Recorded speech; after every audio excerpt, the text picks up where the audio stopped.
태극기가 덮인 관 앞에 무릎을 꿇었습니다. 다리에 힘이 풀려서가 아니었어요. 저절로 그렇게 됐습니다.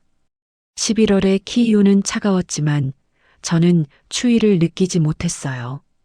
그냥 멍했습니다. 관 위에 펄럭이는 태극기만 보였어요. 빨강, 파랑, 흰색. 대한민국의 색깔이었습니다. 저 안에 형이 누워 있어요. 아니, 형이라고 불러도 되는지 모르겠습니다. 우크라이나에서 만난 50대 아저씨였으니까요. 그런데 저한테는 형이었어요. 전우였고 스승이었고 은인이었습니다. 김준혁 씨. 아니, 준혁이 형. 형이 왜 저기 누워 있어야 해요? 형이 왜 죽어야 해요? 저였어야 하는데. 저관 안에 누워 있어야 할 사람은 저였는데. 형이 저를 업고 달렸어요. 총알이 빗발치는 속에서요. 포탄이 떨어지는 속에서요. 제가 말렸어요. 형, 놔두고 가요. 형까지 죽어요. 형이 뭐라고 했는지 아세요? 닥쳐. 같이 살아야지. 그렇게 말하고 저를 업었어요. 그리고 뛰었어요. 그리고 포탄이 떨어졌어요. 형은 저를 감쌌어요. 자기 몸으로 저를 덮었어요. 제가 눈을 떴을 때 형은 이미 숨을 쉬지 않았습니다. 왜요? 왜 그랬어요, 형? 형은 가족이 있잖아요. 아내가 있잖아요. 아들, 딸이 있잖아요. 나는 혼자잖아요. 왜 나를 살렸어요? 왜 형이 죽었어요? 저는 울었습니다. 소리내어 울었어요. 관 앞에서, 태극기 앞에서, 우크라이나 군인들 앞에서 창피한 줄도 몰랐어요.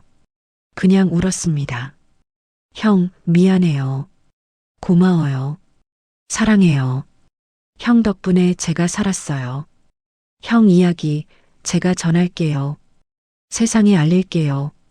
형이 얼마나 대단한 사람이었는지, 대한민국 국민으로서 얼마나 자랑스러운 사람이었는지, 오늘 저는 그 약속을 지키려 합니다. 김준혁 형의 이야기를 들려드리겠습니다. 안녕하세요. 감동대한 뉴스입니다. 평소 애국심 넘치는 대한민국인으로서 자랑스러운 한국의 일화를 여러분들과 나누고자 매일 모든 사연을 직접 수집해서 만들고 있습니다. 여러분들의 좋아요와 구독은 큰 힘이 되니 꼭 눌러주세요. 다들 연말 좋은 일만 가득하시길 바랍니다. 제 이름은 박성우입니다.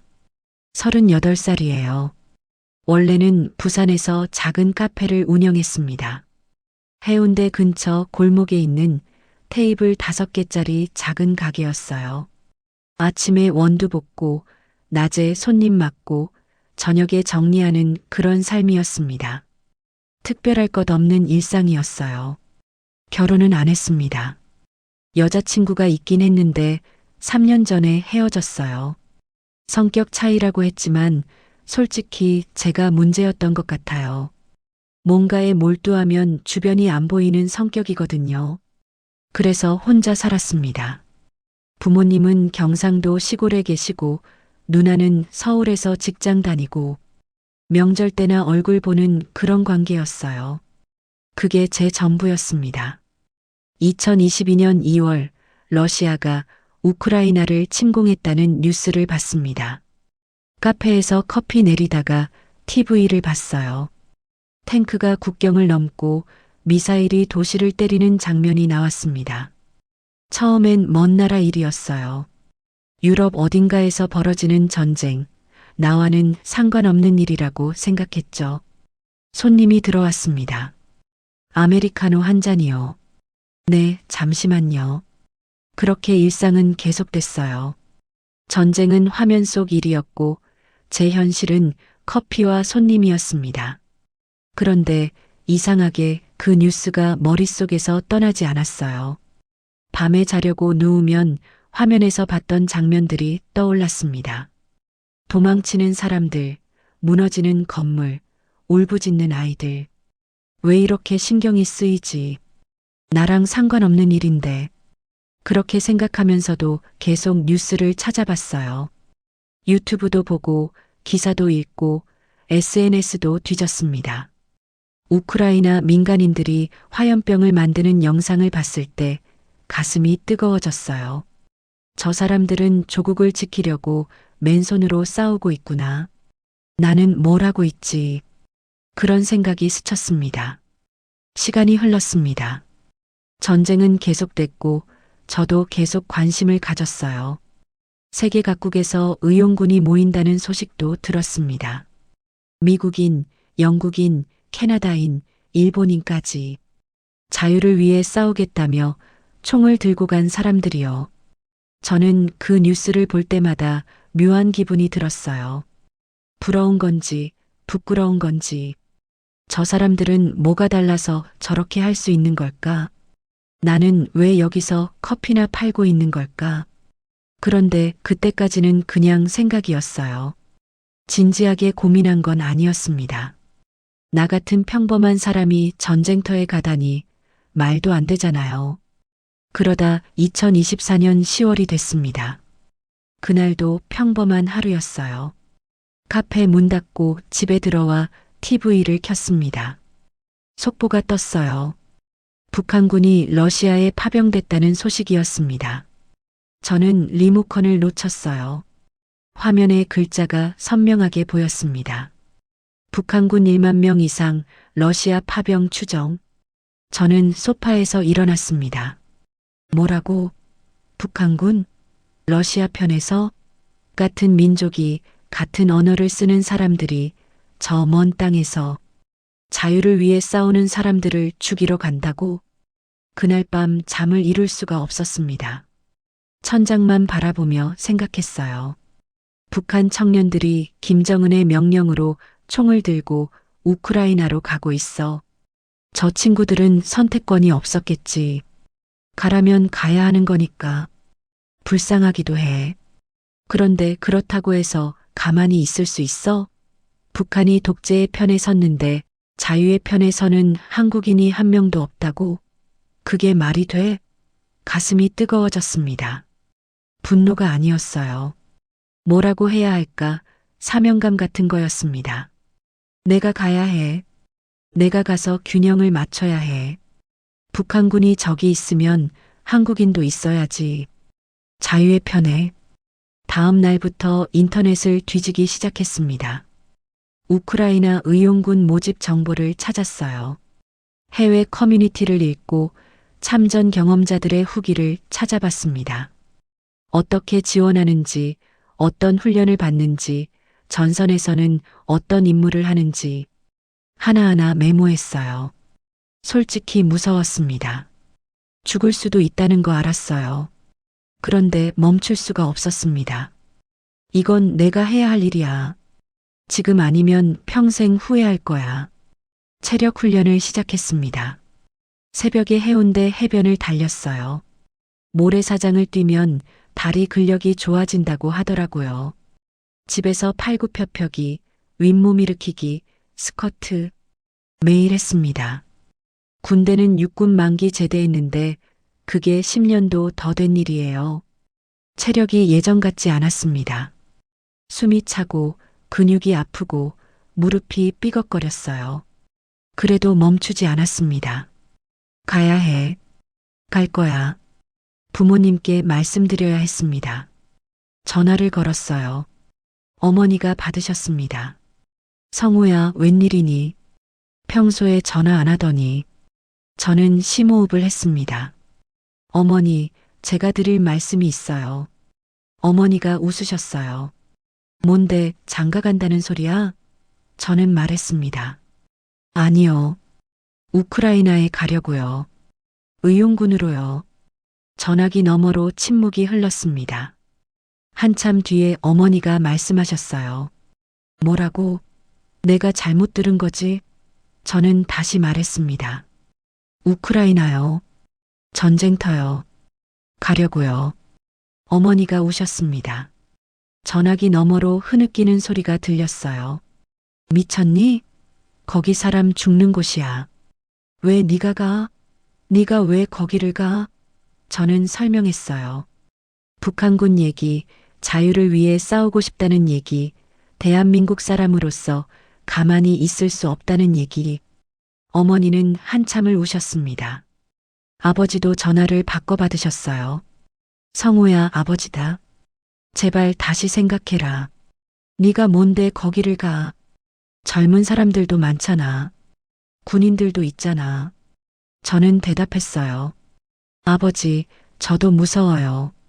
죽을 수도 있다는 거 알아요.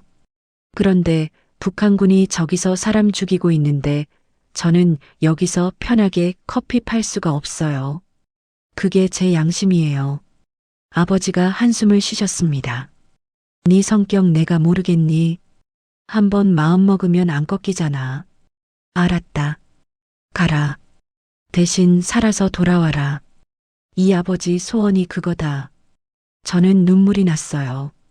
네, 아버지. 꼭 돌아올게요. 카페는 정리했습니다. 단골 손님들한테 인사했어요. 한동안 문 닫는다고, 사정이 있어서 그렇다고. 자세한 얘기는 안 했습니다. 전쟁터 간다고 하면 다들 말릴 테니까요. 마지막으로 카페 문을 닫으며 뒤를 돌아봤습니다. 3년 동안 운영한 가게였어요. 정들었습니다. 다시 올 수 있을까? 그런 생각이 스쳤지만 밀어냈어요. 올 수 있어. 꼭 돌아올 거야. 2024년 11월 초 저는 비행기에 올랐습니다. 인천공항에서 어머니가 배웅해 주셨어요. 아버지는 안 오셨습니다. 얼굴 보면 막을 것 같아서 안 왔다고 하셨대요. 어머니가 제 손을 꽉 잡으셨어요. 밥 잘 챙겨 먹어. 감기 조심하고 위험한 데 가지 말고. 저는 웃었습니다. 어머니, 전쟁터가 위험한 곳인데 어떻게 위험한 데를 안 가요? 어머니도 웃으셨어요. 눈물을 흘리면서 이 녀석아, 그래도 조심해. 제발 살아서 돌아와. 키이우 공항에 내렸을 때 첫인상은 의외로 평화로웠어요. 사람들이 걸어 다니고 카페도 열려 있었습니다. 전쟁 중인 나라가 맞나 싶을 정도였어요. 그런데 가끔 울리는 공습경보 사이렌이 현실을 일깨워줬습니다. 사이렌이 울리면 사람들이 빠르게 지하로 내려갔어요. 익숙한 듯이, 당연한 듯이. 저는 그 모습을 보며 생각했습니다. 여긴 일상 속에 전쟁이 녹아 있구나. 이 사람들은 이렇게 살아가고 있구나. 의용군 훈련소로 이동했습니다. 키이우 외곽에 있는 시설이었어요. 버스에서 내리니까 다양한 나라에서 온 사람들이 보였습니다. 미국인, 영국인, 폴란드인, 캐나다인, 그리고 동양인 얼굴 하나가 눈에 띄었어요. 나이가 지긋해 보이는 남자였습니다. 50대쯤 됐을까? 저를 보더니 손을 흔들었어요. 어이, 한국 사람이야? 저는 놀랐습니다. 한국어였거든요. 네, 한국에서 왔어요. 부산이요. 그가 활짝 웃었습니다. 나도 한국이야. 수원. 반갑다, 동포. 그게 김준혁 형과의 첫 만남이었습니다. 형은 저보다 15살 많았어요. 50대 초반이었죠. 수원에서 철물점을 운영했다고 했습니다. 해병대 출신이고 아내와 아들, 딸이 있다고요. 저는 물었어요. 형, 가족도 있는데 왜 왔어요? 여기 위험한 곳이잖아요. 형이 웃었습니다. 너는 왜 왔는데? 저는 대답했어요. 북한군이 여기 와 있으니까요. 같은 한국인으로서 가만히 있을 수가 없어서요. 형이 고개를 끄덕였습니다. 나도 마찬가지야. 북한이 독재의 편에 섰으면 한국은 자유의 편에 서야지. 그게 우리 할 일이야. 그날 밤 막사에서 형과 오래 얘기했습니다. 형은 왜 왔는지, 가족은 어떻게 설득했는지, 무슨 각오로 왔는지. 형이 말했어요. 아내가 많이 울었어. 애들도 울었고. 근데 이건 내가 꼭 해야 할 일이야. 북한 애들이 자유를 짓밟으러 간 그곳에서 나는 자유를 지키러 가고 싶어. 대한민국 사람으로서 저는 그 말을 들으며 생각했습니다. 이 형, 진짜 대단하다. 50대에 가족까지 있는데 여기 왔어. 나보다 훨씬 잃을 게 많은 사람인데 존경스러웠어요. 진심으로 훈련이 시작됐습니다. 기본적인 사격부터 시작해서 전술이동, 응급처치, 통신, 야간 작전까지 하루 종일 훈련하고 밤에는 이론 수업을 들었어요. 저는 젊으니까 체력적으로는 따라갈 만했습니다. 그런데 형은 다르더라고요. 50대 몸이잖아요. 숨도 더 가쁘고 회복도 더 오래 걸렸습니다. 그래도 형은 절대 포기하지 않았어요. 아침마다 먼저 일어나서 스트레칭하고 다른 사람들보다 더 열심히 뛰었습니다. 젊은 친구들이 형을 보며 말했어요. 저 한국인 아저씨 대단하다. 나이가 저렇게 많은데 포기를 안 해. 어느 날 저녁 훈련 끝나고 형이랑 둘이 앉아서 이야기를 나눴습니다. 형, 힘들지 않아요? 나이도 있는데. 형이 웃었어요. 힘들지. 온몸이 쑤셔. 근데 여기까지 와서 포기할 수는 없잖아. 내가 왜 왔는데? 저는 물었어요. 형, 솔직히 무섭지 않아요? 죽을 수도 있잖아요. 형이 한참 생각하더니 대답했습니다. 무섭지. 당연히 무섭지. 근데 말이야, 성우야. 사람이 뭘 위해 사는지 생각해 본 적 있어? 저는 고개를 저었어요. 별로요. 그냥 살았어요. 형이 말했습니다. 나도 그랬어. 그냥 살았어. 아침에 일어나 가게 열고 저녁에 닫고 소주 한잔하고 자고. 그게 인생인 줄 알았어. 근데 북한군 파병 뉴스 보고 생각이 달라졌어. 아, 나는 지금까지 그냥 숨만 쉬고 산 거구나. 뭔가를 위해 산 적이 없구나. 자유가 뭔지, 그게 얼마나 소중한지 한 번도 진지하게 생각 안 했구나. 그런데 이제는 알겠어. 자유는 공짜가 아니야. 누군가가 지켜야 해. 그게 나일 수도 있어. 아니, 그게 나여야 해. 저는 그 말을 들으며 가슴이 뭉클해졌습니다. 형, 멋있어요. 진짜요. 형이 손을 내저었어요. 뭐가 멋있어. 그냥 해야 할 일하는 거지. 너도 마찬가지잖아. 젊은 나이에 여기까지 왔으니까. 저는 웃었습니다. 저는 잃을 게 별로 없어서요. 형처럼 가족도 없고. 형이 제 어깨를 두드렸어요. 야, 그러지 마. 네 부모님 있잖아. 네 인생 있잖아. 다 소중한 거야. 우리 둘 다 살아서 돌아가자. 약속해. 저는 고개를 끄덕였습니다. 네, 형. 약속해요. 훈련소에서 2달을 보냈습니다. 그동안 형과 저는 거의 붙어 다녔어요. 같이 훈련받고, 같이 밥 먹고, 같이 이야기 나누고. 형은 저한테 많은 걸 가르쳐 줬습니다. 해병대에서 배운 전투 기술도 그렇고, 삶에 대한 태도도 그랬어요. 형이 한 번은 말했습니다. 성우야, 전쟁터에서 살아남으려면 뭐가 제일 중요한지 알아? 저는 모르겠다고 했어요. 형이 대답했습니다. 동료야. 옆에 있는 사람. 그 사람을 지키면 그 사람도 나를 지켜줘. 혼자서는 살아남을 수 없어. 우리는 같이 가는 거야. 2025년 1월 훈련이 끝나고 전선으로 배치됐습니다. 도네츠크 방면이었어요. 버스를 타고 이동하는데 창밖 풍경이 달라지더군요. 처음에는 평화로운 마을들이 보였습니다. 그런데 점점 폐허가 나타나기 시작했어요. 무너진 건물, 불탄 차량, 포탄 구멍이 뚫린 도로. 형이 말했어요. 이게 전쟁이야. 화면으로만 보던 게 눈앞에 있으니까 실감나지? 저는 고개를 끄덕였습니다. 네, 형. 진짜 무섭네요. 전선 근처 마을에 도착했습니다. 반쯤 무너진 학교 건물을 기지로 썼어요. 교실에 침낭을 깔고 칠판 앞에 작전 지도를 붙였습니다. 형이 교실을 둘러보며 말했어요. 여기서 아이들이 공부했겠지. 꿈을 꿨겠지.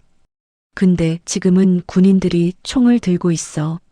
전쟁이 뭘 앗아가는지 절실히 느껴지네. 저도 같은 생각이었습니다. 이 교실에서 웃고 떠들던 아이들은 지금 어디 있을까? 살아있기는 할까? 며칠 뒤 정보가 들어왔습니다. 북한군이 인근에 배치돼 있다는 거였어요. 러시아군 부대 안에 섞여서 활동하고 있다고 했습니다. 형의 표정이 굳었어요. 드디어 왔구나. 저도 긴장됐습니다. 같은 한국인과 마주칠 수도 있다는 사실이 머릿속을 맴돌았어요. 형이 말했습니다. 성호야, 북한군 만나면 어떨 것 같아? 저는 솔직히 대답했어요. 모르겠어요.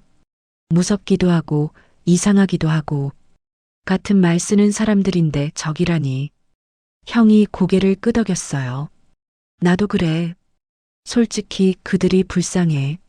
선택권이 없었잖아. 김정은이 보내서 온 거잖아. 안 가면 가족이 위험하니까 온 거잖아. 불쌍하지. 근데 그렇다고 해서 우리가 물러설 수는 없어. 그들이 자유를 짓밟는 한 우리는 자유를 지켜야 해. 그게 우리 싸움이야. 저는 그 말을 가슴에 새겼습니다. 형 말이 맞았어요. 불쌍해도 물러설 수 없어요. 이건 자유를 위한 싸움이니까요. 2025년 2월 첫 번째 전투가 있었습니다. 새벽 4시 러시아군이 공격해 왔어요. 포격이 먼저 시작됐습니다. 쿵, 쿵, 쿵. 땅이 흔들렸어요. 저는 총을 잡고 참으로 뛰어갔습니다. 심장이 미친 듯이 뛰었어요. 이게 실전이구나. 진짜 죽을 수도 있구나. 형이 옆에 있었습니다. 성호야, 침착해. 훈련한 대로 해. 조준하고 쏘고 엄폐하고. 알았지? 저는 고개를 끄덕였어요. 네, 형. 포격이 멈추자 적군이 밀려왔습니다. 어둠 속에서 그림자들이 움직였어요. 조준하고 쏘고 엄폐하고 훈련에서 배운 대로 몸이 움직였습니다. 그런데 손이 떨렸어요. 이건 훈련이 아니야. 진짜야. 저 사람들 쏘면 죽어. 나도 맞으면 죽어. 머릿속이 하얘졌습니다. 그때 형이 소리쳤어요. 성호야, 정신 차려. 지금 멈추면 죽어. 저는 정신을 차렸습니다. 그리고 방아쇠를 당겼어요. 얼마나 시간이 지났는지 모르겠습니다. 해가 떴을 때 전투가 끝났어요. 우리는 방어에 성공했습니다. 저는 참호에 기대 앉아 숨을 몰아쉬었어요. 손을 봤습니다. 떨리고 있었어요. 살았구나. 나 살았구나. 형이 옆에 앉았습니다. 잘했어. 첫 전투치고 훌륭했어. 저는 웃지 못했어요. 형, 저 사람 쐈어요. 사람을요. 죽었을지도 몰라요. 형이 제 어깨를 잡았습니다. 성호야, 그건 네 잘못이 아니야. 저 사람들이 먼저 쳐들어온 거야. 우리는 지킨 거야. 자유를 지킨 거야. 그날 밤 저는 잠을 이룰 수 없었습니다. 눈을 감으면 전투 장면이 떠올랐어요. 내가 쏜 총알이 누군가를 맞췄겠지.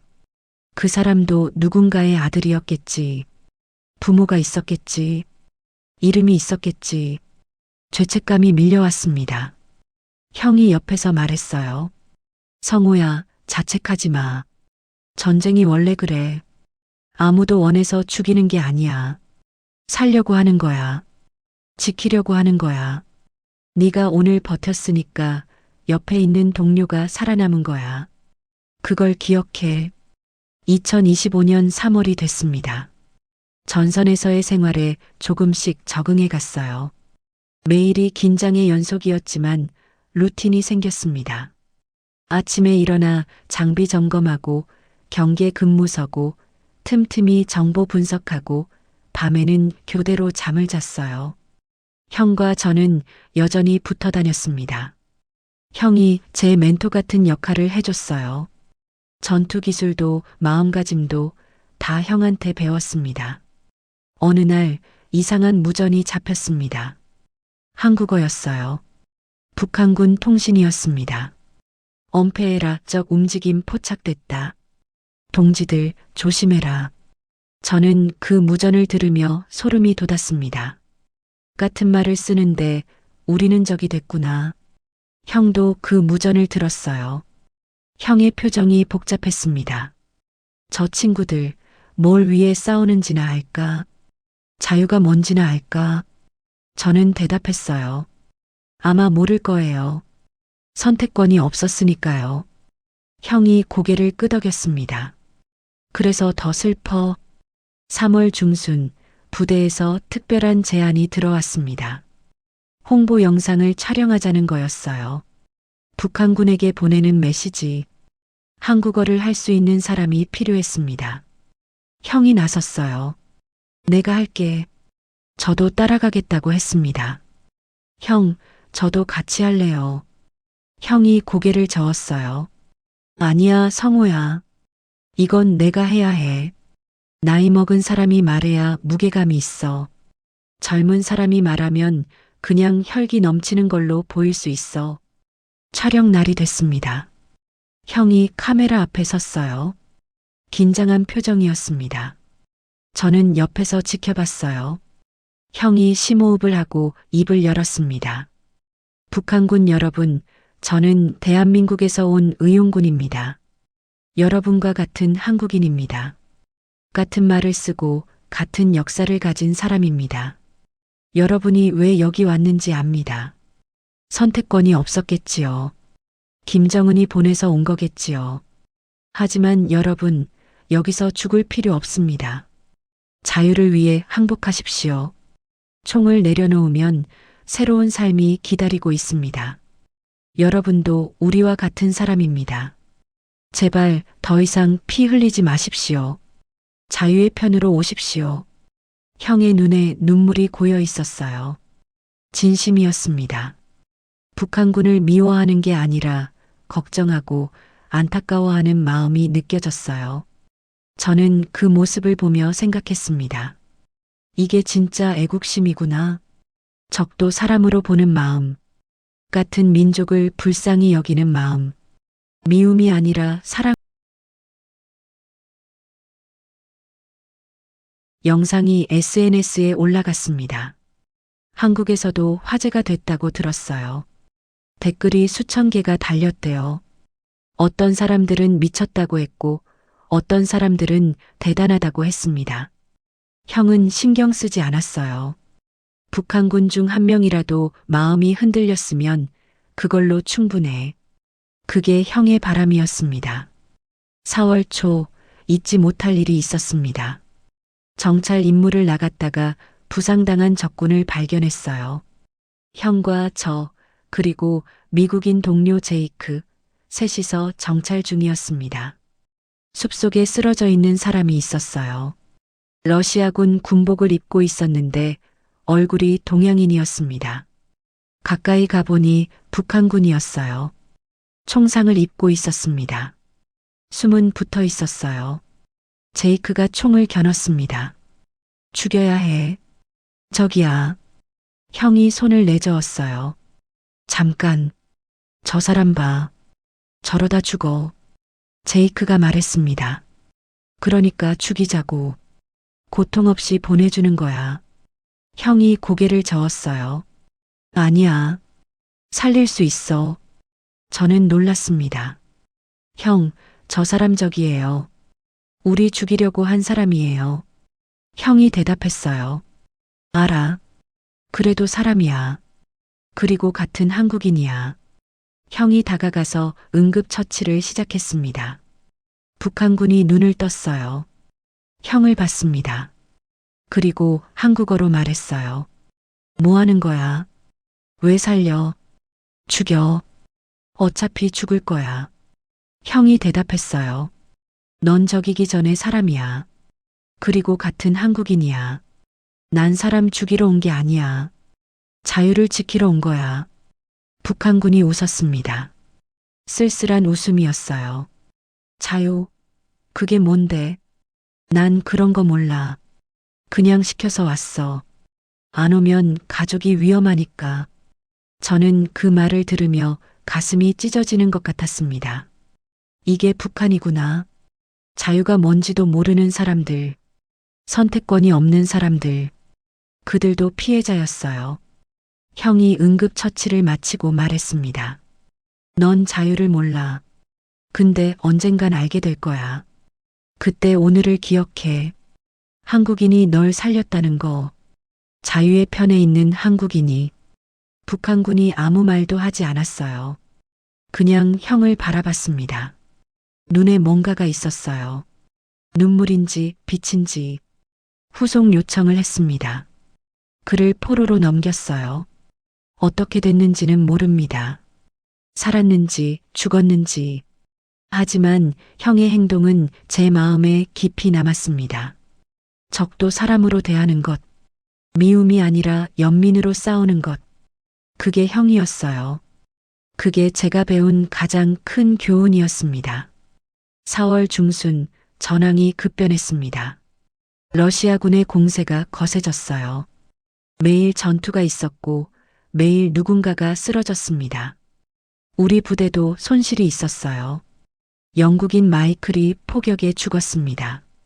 폴란드인 야체크는 팔에 총상을 입고 후송됐어요. 형도 저도 몸 여기저기가 성한 곳이 없었습니다. 작은 파편 부상, 타박상, 염자. 그래도 버텼어요. 여기서 무너지면 안 돼. 아직 할 일이 남았어. 형이 한 번은 말했습니다. 성호야, 우리 살아서 돌아가면 뭐 하고 싶어? 저는 생각해 봤어요. 모르겠어요. 카페나 다시 열까요? 형이 웃었습니다. 나는 말이야, 아내랑 제주도 여행 가고 싶어. 결혼하고 한 번도 못 갔거든. 항상 바빠서. 가게 때문에, 애들 때문에. 이번에 돌아가면 꼭 갈 거야. 한 달 동안 아무것도 안 하고 그냥 바다 보면서 지낼 거야. 저는 웃었습니다. 형, 꼭 그러세요. 저도 따라갈게요. 형이 손을 내저었어요. 야, 신혼여행 같은 건데 왜 따라와? 니는 여자친구나 만들어. 그런 대화가 위안이 됐습니다. 전쟁터에서도 희망을 얘기하는 것. 끝나면 뭘 할 건지 상상하는 것. 그게 버티는 힘이었어요. 형이 옆에 있으니까 버틸 수 있었습니다. 형이 있으니까 무섭지 않았어요. 형이 저를 지켜줄 거라고 믿었습니다. 그리고 저도 형을 지킬 거라고 다짐했어요. 5월이 됐습니다. 전선의 상황이 극도로 악화됐어요. 러시아군이 총공세를 펼쳤습니다. 도네츠크 방면에서 대규모 전투가 벌어졌어요. 우리 부대는 방어선을 지켜야 했습니다. 밤새 총성이 멈추지 않았어요. 폭격이 쏟아지고 탱크가 굴러오고 사방에서 비명이 들렸습니다. 지옥이 따로 없었어요. 5월 중순 운명의 날이 왔습니다. 새벽 3시 러시아군의 기습 공격이 시작됐어요. 폭격이 미친 듯이 쏟아졌습니다. 우리 진지가 직격탄을 맞았어요. 건물 일부가 무너졌습니다. 혼란 속에서 저는 잔해에 깔렸어요. 다리가 움직이지 않았습니다. 피가 났어요. 통증이 밀려왔습니다. 아, 죽는구나. 여기서 끝나는구나. 그때 누군가 제 이름을 불렀어요. 성호야, 성호야, 어디 있어? 형이었습니다. 형이 저를 찾고 있었어요. 여기요. 형, 여기. 형이 달려왔습니다. 잔해를 치우기 시작했어요. 성호야, 괜찮아? 일어날 수 있어? 저는 고개를 저었습니다. 다리가요. 움직일 수가 없어요. 형, 놔두고 가요. 형까지 죽어요. 형이 뭐라고 했는지 아세요? 닥쳐. 같이 살아야지. 같이 집에 가야지. 그리고 저를 업었습니다. 50대의 몸으로 부상당한 저를 등에 업었어요. 형, 안 돼요. 무거워요. 형 혼자 가요. 형이 대답했어요. 시끄러. 내가 네 두고 갈 것 같아? 동료는 두고 안 가. 그게 내 원칙이야. 형이 달리기 시작했습니다. 총알이 빗발쳤어요. 포탄이 근처에서 터졌습니다. 흙먼지가 눈을 덮쳤어요. 형의 숨소리가 거칠어졌습니다. 거의 다 왔어. 조금만 버텨. 형이 그렇게 속삭였어요. 저는 형의 등에 매달려 울었습니다. 형, 미안해요. 형 때문에 형이 죽어요. 형이 말했어요. 무슨 소리야? 우리 둘 다 살 거야. 제주도 가야지. 약속했잖아. 그리고 포탄 하나가 날아왔습니다. 가까웠어요. 너무 가까웠어요. 형이 저를 땅에 내려놓았습니다. 그리고 저를 덮었어요. 자기 몸으로 저를 감쌌어요. 폭발음이 귀를 찢었습니다. 열기가 밀려왔어요. 파편이 날아왔습니다. 형의 몸이 튕겼어요. 저는 비명을 질렀습니다. 형, 형, 폭발이 끝났습니다. 저는 눈을 떴어요. 살아 있었습니다. 온몸이 아팠지만 살아 있었어요. 형을 봤습니다. 형이 옆에 쓰러져 있었어요. 움직이지 않았습니다. 형, 형, 일어나요. 저는 기어갔습니다. 다리가 아팠지만 기어갔어요. 형의 얼굴을 봤습니다. 눈이 감겨 있었어요. 피가 흐르고 있었습니다. 형, 제발, 눈 떠요. 형이 눈을 떴습니다. 희미하게 저를 봤어요. 그리고 웃었습니다.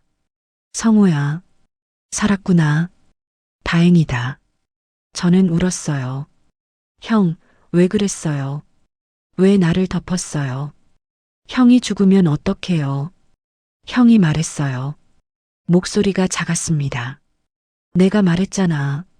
동료는 두고 안 간다고. 네가 살아야지. 점잖아. 할 일 많잖아. 저는 고개를 저었어요. 싫어요. 형도 살아야 해요. 같이 가야 해요. 제주도 가기로 했잖아요. 형이 웃었습니다. 힘없는 웃음이었어요. 미안해. 약속 못 지키겠다. 대신 네가 가. 제주도. 바다 예쁘대. 아내한테 전해줘. 사랑한다고. 미안하다고. 애들한테도. 아빠가 많이 사랑한다고. 저는 울면서 고개를 끄덕였어요. 알았어요. 전할게요. 형, 눈 감지 마요. 도움 올 거예요. 조금만 버텨요. 형이 하늘을 봤습니다. 키이우의 하늘이었어요. 회색빛이었습니다. 형이 말했어요. 성호야, 나 후회 없어. 여기 온 거, 네 만난 거, 싸운 거, 다 후회 없어. 자유를 위해 싸웠잖아. 대한민국 사람으로서 그게 내 자부심이야. 저는 형의 손을 잡았습니다. 형, 제발 눈 감지 마요. 형이 마지막으로 웃었어요. 성호야, 태극기 봐. 저는 고개를 들었습니다. 어디선가 태극기가 펄럭이고 있었어요. 우리 부대 깃발이었습니다. 형이 말했어요. 예쁘다. 대한민국, 내 조국. 그리고 형의 손에 힘이 빠졌습니다. 눈이 감겼어요. 숨이 멈췄습니다. 형, 형. 저는 형을 흔들었어요. 대답이 없었습니다. 형은 그렇게 갔습니다. 저를 살리고 자기는 갔습니다. 저는 형을 안고 울었습니다. 얼마나 울었는지 모릅니다. 구조대가 와서 저를 데려갈 때까지 울었어요. 형의 시신을 놓지 않았습니다. 형, 미안해요. 고마워요. 사랑해요. 형 덕분에 제가 살았어요. 형 이야기 제가 전할게요. 세상에 알릴게요. 형이 얼마나 대단한 사람이었는지, 대한민국 국민으로서 얼마나 자랑스러운 사람이었는지. 2025년 11월 25일 키이우에서 장례식이 열렸습니다. 형의 관 위에는 태극기가 덮였어요. 저는 무릎을 꿇었습니다. 다리에 아직 부상이 있었지만 서 있을 수가 없었어요. 우크라이나 군인들도 무릎을 꿇었습니다. 대한민국 외교부에서도 영사가 참석했어요. 옆에는 미국 성조기가 덮인 관도 있었습니다. 같은 날 전사한 미국인 동료였어요. 두 나라의 국기가 나란히, 자유를 위해 싸우다 쓰러진 두 사람이 나란히. 제이크가 옆에 있었습니다. 그도 울고 있었어요. 형이 그를 구한 적이 있었거든요. 4월에 부상당했을 때 형이 응급처치해줬어요. 제이크가 말했습니다. 준혁은 영웅이야. 진짜 영웅. 저는 고개를 끄덕였어요.